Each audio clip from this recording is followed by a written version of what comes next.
ফেসবুকের all fans, কেমন আছেন আপনারা সবাই?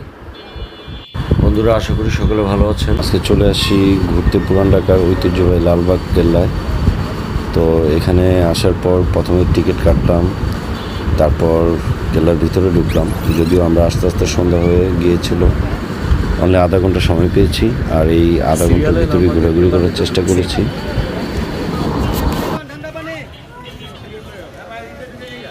ভিতরে ঢোকার পর দেখলাম অসংখ্য মানুষ, ঈদের টাইম বলে কথা।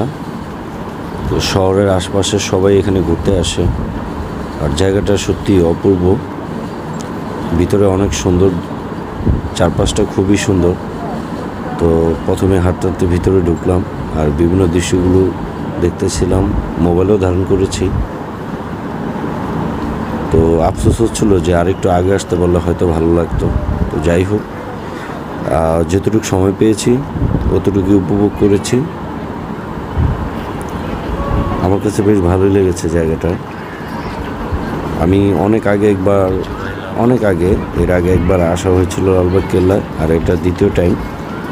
তো এটা ছিল ঈদের চতুর্থ দিন, বিকেলবেলা সন্ধ্যা 6টা বাজে বন্ধ করে দেয়। আমরা 5:30টায় ভিতরে ঢোকার পরে আধা ঘন্টার মতো সময় পেয়েছিলাম ঘোরার জন্য। তো আমি মোটামুটি আধা ঘন্টায় 4-5টা ক্যাপচার করে নিয়েছি। তো ভিডিওটা দেখুন সকলে। আর সবচেয়ে বড় ব্যাপার হচ্ছে যে আমরা কয়েকজন বন্ধুবান্ধব মিলে এসেছি। তো আমরা বন্ধুরা সহ যেখানেই যাই, একসাথে থাকলে জায়গাটা যেখানেই হোক সবাই মজা করি বা ভালো একটা সময় কাটানোর চেষ্টা করি।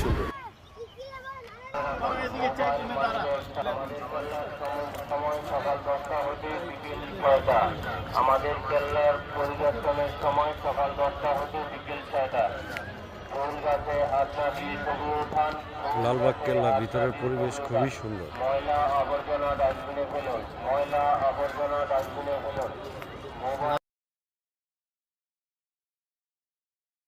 তো লালবাগ কেল্লার সময়সূচি হচ্ছে সকাল 10টা থেকে সন্ধ্যা 6টা পর্যন্ত খোলা থাকে।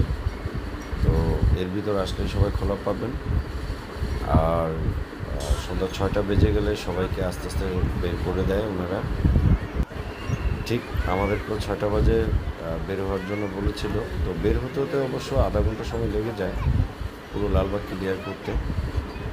তো এখন দিন বড় ছিল, সেই জন্য আমরা সন্ধ্যা দেরিতে হওয়ার কারণে আমরা প্রায় 6:30 পর্যন্ত ছিলাম। বের হতে হতে 6:30 হয়েছে।